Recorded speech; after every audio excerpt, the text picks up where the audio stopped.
আজি সঁচাকৈয়ে মৰিগাঁও জিলাৰ বাবে এটি গৌৰৱময় দিন। জোঙাল বলুকৈ সংগীতত অসম লোক সংস্কৃতিৰ অনবদ্য অংশৰ দৰে ৰখাৰ প্ৰচেষ্টা হিচাপে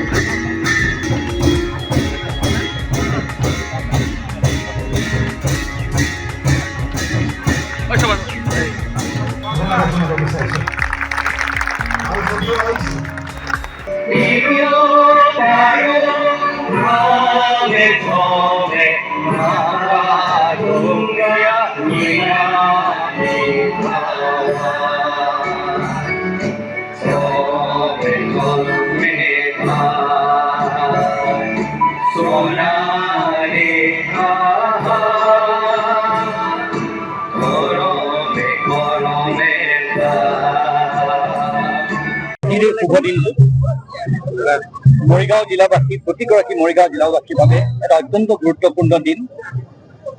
আজি ঐতিহ্যপূৰ্ণ ইতিহাসেৰে গৰকা আমাৰ যিখিনি তিৱা ভাই বন্ধু আছে, তিৱা জনজাতি আছে, আজি আমি তেওঁলোকক লৈ আৰু আজি এই গৌৰৱপূৰ্ণ গাথা জোঙাল বলুকুৰ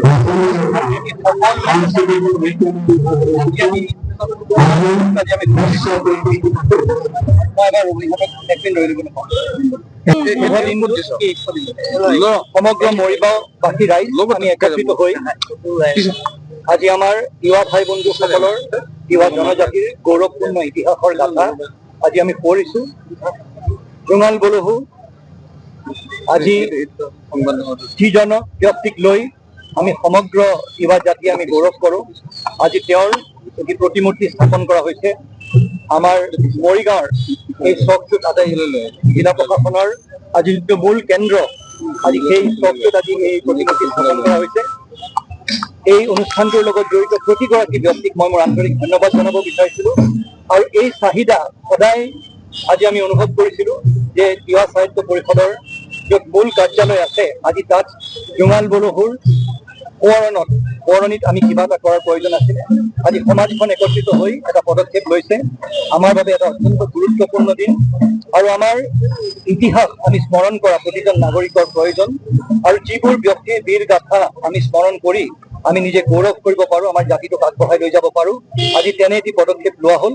সেই পদক্ষেপৰ মই শলাগ লৈছোঁ। প্ৰতিগৰাকী ব্যক্তিক মই মোৰ আন্তৰিক ধন্যবাদ জনাইছোঁ আৰু মৰিগাঁওবাসী ৰাইজক মই মোৰ আন্তৰিক অভিনন্দন জ্ঞাপন কৰিছোঁ। আজি সঁচাকৈয়ে মৰিগাঁও জিলাৰ বাবে এটি গৌৰৱময় দিন। জোঙাল বলুকৈ সংগীতত অসম লোক সংস্কৃতিৰ অনবদ্য অংশৰ দৰে ৰখাৰ প্ৰচেষ্টা হিচাপে